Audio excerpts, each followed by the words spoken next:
Hello, YouTubers and all those who happen to watch. I was brainstorming, and I've been dying, and I do mean dying, to get my Sega 32X to work.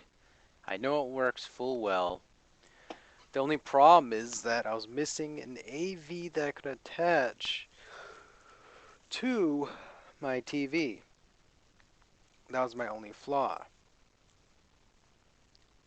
So, basically what I've conjured up was basically a foolproof plan, as you were. Rather than me cut wires and, snip this and plug that in and play some of that and, all that stuff, I decided to do an idea that will possibly get us to work without actually having you to buy one of those expensive, um, what is it, AV to AV plug, which is supposed to be for the Model 2 head. I just call it Model 2 headed because it's just easier. For the Sega Genesis Model 2, you have this specific little AV plug for it. And you basically have a double-ended for that instead, and it just plugs into the 32X as well as your console. And you get the adapter for your Model 1, you can plug in the vice versa into that and make it work that way. I'll basically make your Sega Genesis work into a AVI to have surround sound. So, my idea is this: use a Sega Genesis Model 1, plug a 32X into it, and seeing that the 32X has to have its own power supply, which is the Model 2's power supply. Yes, it gets kind of complicated, but I'll try to smooth it along. I got two more additional AV cords coming in the mail, as well as an additional game box, which is like a blue one. Hopefully that's the color that they're gonna give me, but hopefully this brainstorm will work. I'll set both of the. It'll make more sense once I show it to you guys on video, I suppose, but it's been bothering the hell out of me. I'm just wanting to get this darn thing to work just so I can rest at ease, and plus I can have two additional AV plugs just in case, as well as a extra box just in case I might need it for something. But it's been really bothering me. So, what do you guys think?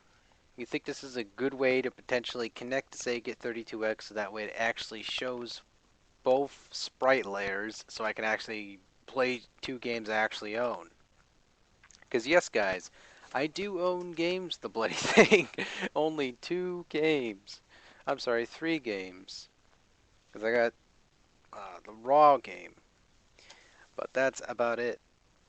I've been dying to get the bloody thing to work. It's been my vendetta to get the bloody thing to work. And I will not rest until I get it to work. So therefore, it has to work or bust.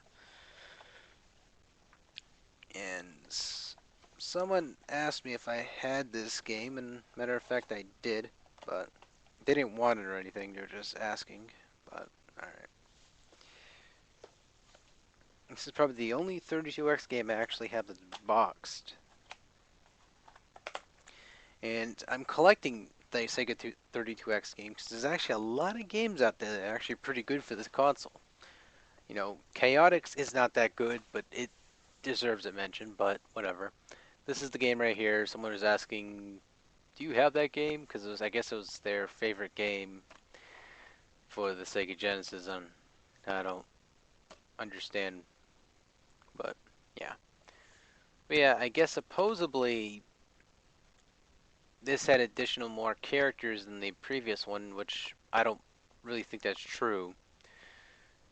That was their opinion about it. They were like, I think there's like two more characters or something compared to the other ones. I'm like, no, it wasn't. It was just the menu system's a little bit different. But Showboat and the schoolboy pins. That's new moves. Oh man, looking at these. Sometimes looking at some of these backs of these games, it takes you back. That old school. How they try to make things sound like the WWF superpowers or something like that. It was just really funny. Like this was before the Attitude Era. There was no name. The brand Hulk Hogan wasn't in this game, so you never saw Hogan in this no more. He had like Razor Ramon, Shawn Michaels, Undertaker, Yokozuna, and Owen Hart, Bret the Hitman Hart, Bam Bam Bigelow, 123 Kid, Doink. All these guys had some interjunction of having a story plot with each other. Doink with Lex Luger, I guess, whatever. Um, Owen Hart, which always had to get the upper hand on his bigger brother. Shawn Michaels, which just didn't give a crap, took everybody out. Again, it was basically a pretty interesting game. 1 to 4 players. This game was, it was not the greatest wrestling game of all time, I'll tell you that much, but at least some of the cheese behind this game just makes it worth it, I suppose. But yeah, I'm generally gonna try to get the Sega 32X to work, and I'm trying to get games to the system so I can actually get the gaming hippie to suffer, because everyone loves watching the gaming hippie to suffer. So, well, that's it for now, guys. Also, someone asked me how come there was not a fifth choice, and there actually was, but I did not quite feel like this one was caliber. It was good, but it was not amazing. Wolfenstein, I was gonna consider it the fifth, but I decided against it because it's a good game in itself, but it's not amazing. It deserved to be my choice of the year. But that's a couple things I wanted to talk about. I didn't want to take up your time anymore, guys. I've been doing too many videos of generic crap like this, but I promise to do better videos coming soon, if not. And today's Wednesday, so Thursday and all that, I will have a live up. So we're gonna have some good topics as well. So hope to see you guys all then. But yeah, it's usually gonna be 6 o'clock or 7 o'clock. So hope to see you there. Take care.